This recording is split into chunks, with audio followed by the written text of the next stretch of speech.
फैसला आया है इलेक्शन कमीशन का।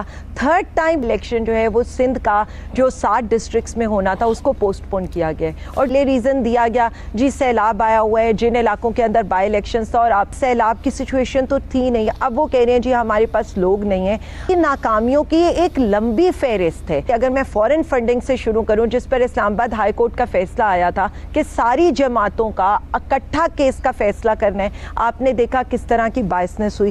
फिर आपने देखी कि जो ऑडियो कॉल आई थी और ऑडियो कॉल में हुकूमत वक्त के और एक तो जो इनके कायदे मोहतरम बैठे हुए हैं लंदन से, उनकी आपने इंस्ट्रक्शंस के ऊपर और कोई 5-6 वुज़रा बैठे थे जो इलेक्शन कमिश्नर को डायरेक्ट ऑर्डर्स दे रहे थे और वही डायरेक्ट ऑर्डर्स की इम्प्लीमेंटेशन भी हुई। आपको गिलानी साहब का केस याद होगा और आपको अली हैदर गिलानी की वीडियोस भी याद होंगी जिसमें सेनेट का वोट खरीदा जा रहा था, उसके ऊपर भी जो इनके फैसले थे उस पर भी क्वेश्चन मार्क है। फिर आप ये देख ले PP7 पर जहां पर गिनती को मुस्तरद किया गया, फिर हमारी जो रिजर्व सीट्स की खवातीन थी उनके नोटिफिकेशंस इन्होंने कितना लेट किया। फिर अब ये जो मलीर NA237 है इसकी वीडियोस भी सबके सामने आई हैं। डस्का पे इन्होंने 22 पोलिंग स्टेशंस की बात हुई थी और उन्होंने पूरे हल्के का इलेक्शन दोबारा कराया था। हम तनकीद करते हैं वो इनके फैसलों की वजह से करते हैं। इमरान खान साहब ने बड़ी क्लैरिटी से 2 चीज़ों के बारे में बता दिया था, एक CM पंजाब की स्टोरी भी उन्होंने बड़ी क्लियर कर दी थी और दूसरा इलेक्शन कमिश्नर की भी स्टोरी बड़ी क्लियर कर दी थी।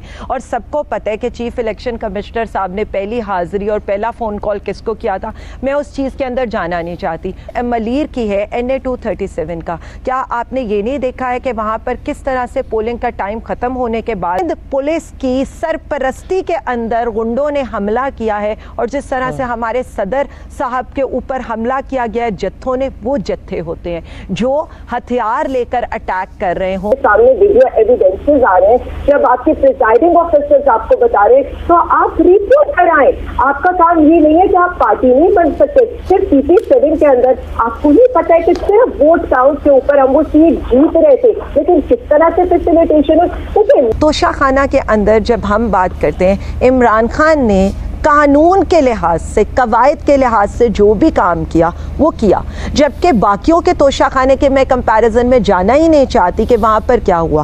खान साहब ने जो तोहफे खरीदे उनके ऊपर तो टैक्स के पैसे भी दिए और उनको अपने डॉक्यूमेंट्स में भी डिक्लेयर किया। जब 1 साल के जो डॉक्यूमेंट्स की डिक्लेरेशन है वो FBR में नहीं हुई, सो अगर उनको पड़ता है तो सिर्फ एक जुर्माना पड़ता है, वो भी FBR की तरफ से पड़ता है। इलेक्शन कमीशन का तो उसमें कोई चलिए फॉरेन फंडिंग पे आ जाए। फॉरेन फंडिंग पे इलेक्शन कमीशन आया, फैसला दिया, इलेक्शन कमीशन पूरा हो गया, 8 साल तक वो लटकाता रहा, तब बिल्कुल ठीक था। एक मिनट, नहीं, देखिए मैं उस पर भी आ जाती हूँ, पहले मुझे तोशाखाना की बात कंप्लीट कर लेने दें। सो कानून के लिहाज से काम किया गया, उसको असासों में डिक्लेयर किया गया, उसके ऊपर टैक्स पे किया गया, उसके बाद तो ये election commission has nothing to do with it. So ये हाइप पे क्रिएट करना कि जी तोशाखाना की वजह से हमें उनका कोई डर है। अब आप आ जाए फॉरेन फंडिंग के ऊपर, यानी ये जो बार बार FIA का बुलाना, FIA की इंक्वायरीज, यानी इलेक्शन कमीशन से कुछ भी नहीं निकला।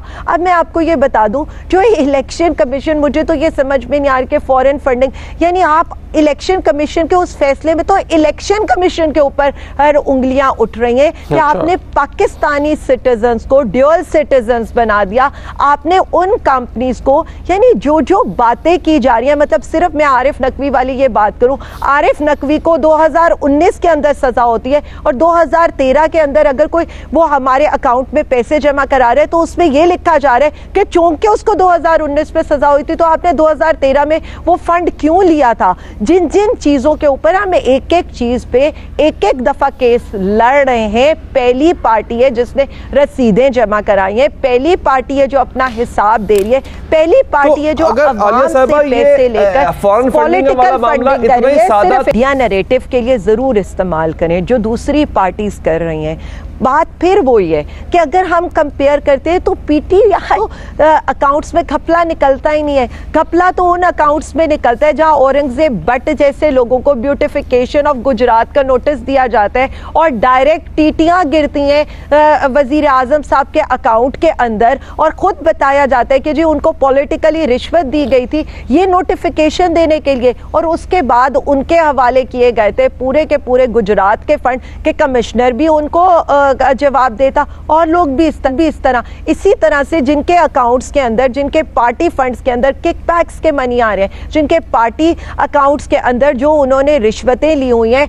कभी मोटरवे के ऊपर कभी कहीं और, इन चीज़ों के ऊपर जो लोग प्रॉब्लम करें, तो कि सारी पार्टीज का आप इकट्ठा फैसला कर लें। स्टेट बैंक्स की रिपोर्ट्स उन पार्टीज की भी आई हुई है, हमारी भी आई हुई है, कंपेयर कर लें। तरह का जो सुप्रीम कोर्ट का डिसीजन था, अगर आप ये देख लें हनीफ अब्बासी केस में बिल्कुल एग्जैक्टली वो इन्हीं चीज़ों को लेकर गए थे सुप्रीम कोर्ट के पास, वहाँ से उनको क्या जवाब मिला था। और इलेक्शन कमीशन ऑफ पाकिस्तान को क्या कहा गया था कि आपने सारी पार्टीज के फंड्स के ऊपर रिपोर्ट्स मुरतब करनी है और सारों के फंड्स देखने हैं। क्या इलेक्शन कमीशन ने खुद से ये किया था या हमें ही जाकर इलेक्शन कमीशन को जगाना पड़ा? इलेक्शन कमीशन JUIF का आपको भी पता है अभी भी पार्टी ऑफिस है, जो उनको फंडिंग कहां से आई है, उनके मदरसों को फंडिंग कहां से आती है। देखिए ये खुली पार्टी ये है जिसे आम अवाम फंड करती है, जो आम अवाम के फंड से चलती है। हमें तो मतलब फॉरेन फंडिंग पे तो उन लोगों को बात होनी चाहिए जिन्हें कोई असद दुरानी साहब पैसे लगा कर देते हो, जिन्हें कोई, आपको भी पता है, बेग साहब पैसे लगाकर जिस पार्टी को खड़ा करते हो, या जो हुकूमतें गिराने के लिए आपको पता है उसामा बिन लादेन को चूना लगाते हो। हमारी पार्टी तो ऐसी है नहीं, ना हम दहशतगर्दों से पैसे लेते हैं, ना हम कोई किसी की हुकूमतें गिराने लगते हैं।